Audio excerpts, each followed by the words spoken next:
Guys, welcome to my channel. তো কেমন আছেন আপনারা সবাই? আশা করছি সবাই ভালো আছেন। তো আপনারা সবাই অবভিয়াসলি বুঝতে পাচ্ছেন চাউল শুকানো দেখাচ্ছি। তো চলুন আজকে দেখাচ্ছি, আজকে বানাবো আমরা পিঠা। কি কি পিঠা তৈরি করব আপনাদের সাথে শেয়ার করব। তো চলুন, এখানে রেডি হয়ে গেছে, আমি মনু রেডি হয়ে তৈরি হয়ে বাজারে চলে যাচ্ছি, যেহেতু আজকে মঙ্গলবার ছিল আর আজকে আছে বাঙালিদের new year, happy new year. তো সবাইদের জন্য হ্যাপি নিউ ইয়ার বাংলাদেশ যেহেতু আছে। তো চলুন, এখানে আজকে পিঠা বানাবো। বাজার করে নিয়েছি, ব্যাগ ভর্তি করে বাজার করেছি। বাজার করার পর এখান থেকে কলা নেওয়া হবে। কলা নিয়ে পুরো যে আমরা পিঠা বানাবো, পিঠা বানানোর সামান নেওয়া হলো।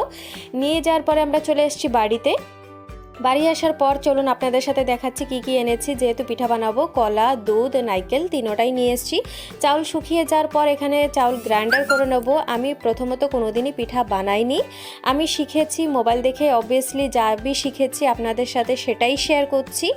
আশা করছি ভালো লাগবে, আর ভালো লাগলে একটা লাইক করে দেবেন।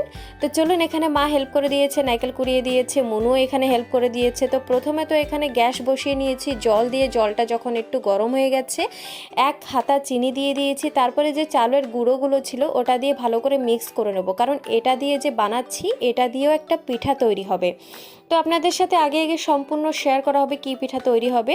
যখন এটা একটু হয়ে গেল, দুধটা দিলাম। দুধ কিছু পরিমাণে দিলাম, কারণ এটার জন্য দিলাম, দুধটা যদি দিচ্ছি ভালো একটা সেন্ট আসবে। তো এখানে নামিয়ে নিয়েছি। নামিয়ে নেওয়ার পরে এখানে আলা বানাবো। আমি জানি না, হয়তো আলগা ল্যাঙ্গুয়েজে আলাদা কিছু বলতে পারে, কিন্তু আমরা এটা আলাই বলি, যেটা নারকেল কুড়িয়ে নেওয়া আর চিনি মিক্স করে এটা আলা বানাবো। এটা কিছু না হলে 10 মিনিট এরকম দিলে ভালো করে নাড়িয়ে চাড়িয়ে নেব। 10 মিনিট এটা নাড়িয়ে নেব। নাড়িয়ে নেওয়ার পরে সুন্দর একটা হালকা রেড কালার যখন আসবে তখন এটা কমপ্লিট হবে। আর এখানে আমরা যে আলা বানাচ্ছি আপনাদের সাথে শেয়ার করছি কি কি বানাচ্ছি। এই যে আলা বানিয়ে রেডি। আর এখানে পাটিসাপটা বানাবো। পাটিসাপটা পিঠাও তৈরি হবে, কুলি পিঠা তৈরি হবে, অ্যান্ড তেল পিঠা তৈরি হবে। তিনটা পিঠাই তৈরি হবে। এখানে মনু আমার হেল্প করে দিচ্ছে। এখানে আমি আটার মতন যে ভালো করে ছেনে দিয়েছি মনুকে, যে চাউলের গুঁড়োটা ছেনে দেওয়ার পর মনু এখানে শেপ দিচ্ছে, কুলি পিঠার শেপ দিচ্ছে, বড়ার শেপ দিচ্ছে। আর এখানে আমি তেল পিঠা বানাচ্ছি।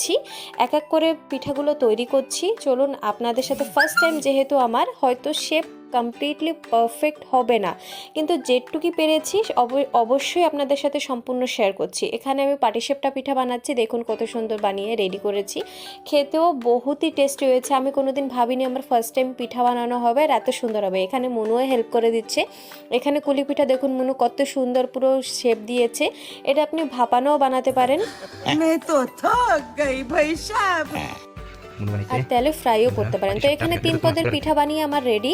এখানে কুলি পিঠা যেটা বানিয়েছি, কুলি পিঠা বানিয়েছি, পাটিসাপটা পিঠা বানিয়েছি, তেল পিঠা বানিয়েছি, অনেকে পিঠা বানিয়েছি, সবাই মিশে খেয়েছি আর বহুতই ভালো লেগেছে। আপনারা চাইলে এরকম বানিয়ে খেতে পারেন। আজকের জন্য এটুকুই, থ্যাংক ইউ।